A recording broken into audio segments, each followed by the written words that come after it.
The gentleman from California, Mr. McClintock, one of the most thoughtful leaders in the House Republican Conference. The gentleman from California is recognized. I thank the gentleman for yielding. Mr. Speaker, I rise also to oppose the previous question on the rule so that we can immediately consider H.R. 6858 to reverse the Democratic policies that have deliberately created the highest gasoline prices ever suffered in this country.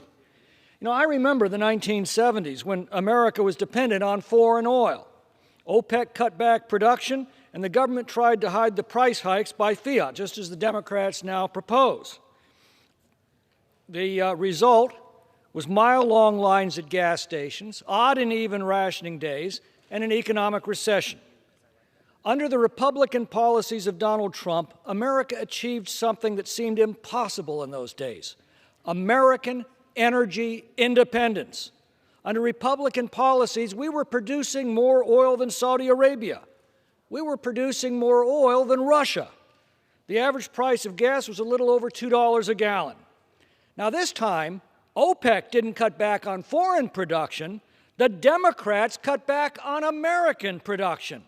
They canceled the Keystone Pipeline that today should have been pumping 830,000 barrels of oil every day into the American economy. They suspended oil and gas leasing on federal lands.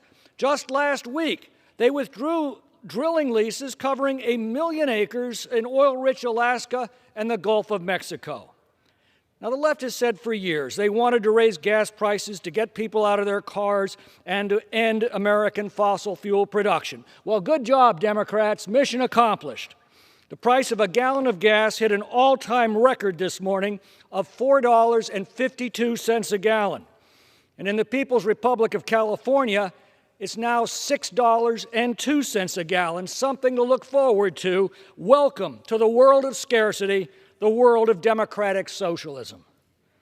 The fact is, our energy crisis is self-induced, and it won't change until the zealots directly responsible for it are turned out of office. For example, watch the vote on the previous question on this rule. If it fails, Republicans will immediately bring to the floor a measure to reverse these disastrous policies.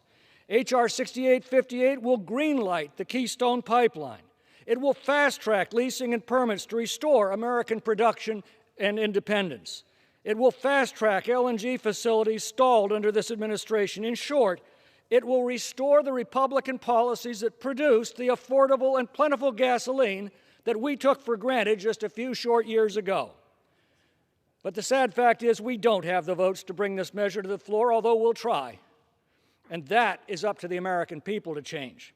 If you want to know who the real price gougers are, they are the Democrat majority sitting on the other side of this aisle. If you voted for them, this is exactly what you voted for.